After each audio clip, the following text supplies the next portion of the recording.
এই নাম্বারে বুক করতে হবে, বুক করে চেম্বারে চলে আসতে হবে। আচ্ছা, এবার আবার আমরা যেটা বলছিলাম যে এই দুর্গাপুজোর সময় আমরা কি করব, এবার একটু বলো দেখি যে আমাদের কেমন ভাবে থাকা উচিত এই সময়টাতে।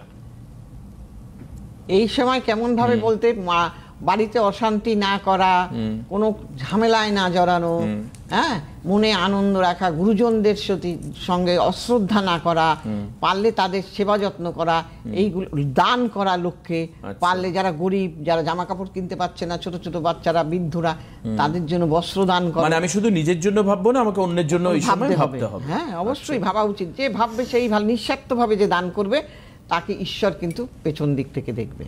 কোনো স্বার্থ নিয়ে দান করলে বা স্বার্থ নিয়ে উপকার করলে তার কাছে কিন্তু ঈশ্বর থাকে না। ঠিক। কাজে এই সময় এইভাবে আমাদের চলা উচিত। বেশ, এবার যে চলবে সে ভালো থাকবে। ঠিক। আমরা মনে হয় আরো আরেকজনের ফোন নিতে পারবো, যদি কেউ ফোনে থাকেন তাহলে ফোন করবেন। আর চেম্বারগুলো আপনারা নিচে স্ট্রিপ থেকে লিখে নেবেন। অনেকেই বলেন যে দেবাশিস দা বললো, আমরা হয়তো সেই সময়টা শুনতে পারিনি, তার জন্য নিচে স্ট্রিপের মধ্যে দেখুন এই যে 17ই সেপ্টেম্বর শ্যামবাজার, 22শে সেপ্টেম্বর আসানসোল, এই যে নিচে এই যে হলুদ লেখাটার মধ্যে যাচ্ছে, হলুদ রঙের যে স্ট্রিপের মধ্যে যাচ্ছে, 23 তারিখ হচ্ছে দুর্গাপুর, এগুলো নিজেরা লিখে নেবেন। যার বাড়ি যার কাছে, আমি তো বুঝতে পারছি না কে কোথা থেকে দেখছেন। যে দুর্গাপুরের কাছাকাছি থেকে দেখছেন তিনি দুর্গাপুরের চেম্বার লিখবেন, যিনি আসানসোল তিনি আসানসোল লিখবেন। হ্যাঁ, এই কথাটা বলবেন, আমি অমুক জায়গায় দেখাবো, সেইটা না বলে কোথায় কোথায় বসেন, কোথায় কোথায় বসেন জানেন লাভটা কি আছে। হ্যাঁ, আপনার বাড়ি কোথায় আগে সেটা দেখুন, আপনি কোথায় থাকেন, আপনার কাছাকাছি কোথায় চেম্বার। এখন দেখা যাচ্ছে আপনার বাড়ি হয়তো শিলিগুড়ি, আপনাকে ক্যানিং এর চেম্বার বললো, সেটা হবে? তাহলে আপনি এসে দেখা যাচ্ছে আরো ঝুটঝক্কি। এই কারণের জন্য কার কোথায় কবে বাড়ি এটা বলতে হবে এবং কোন চেম্বারে দেখাতে চাইছেন সেটা উল্লেখ করতে হবে। ঠিক আছে, এই হচ্ছে বিষয়।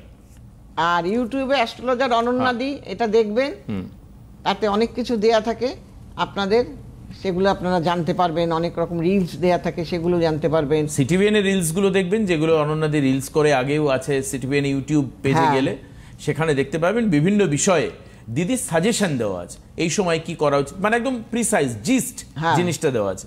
এখানে যেরকম এত আলোচনা হয়, অনেক বিষয়ে আমাদের গল্পগুজব হয়, ঠাট্টা তামাশাও হয় এবং আসল কথাও আলোচনা হয়, সবকিছু নিয়ে মানুষের জীবন।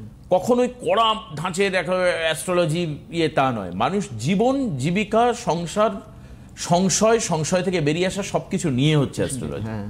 অ্যাস্ট্রোলজি মানে শুধু এটা না হাত দেখলাম বা ছক দেখলাম, একটা রেমেডি চাপিয়ে দিলাম, তা নয়।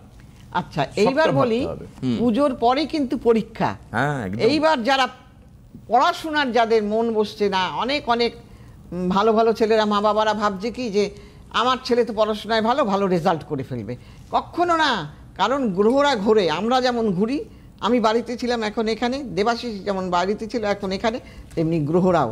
খারাপ হলে খারাপ ফল, ভালো হলে ভালো ফল।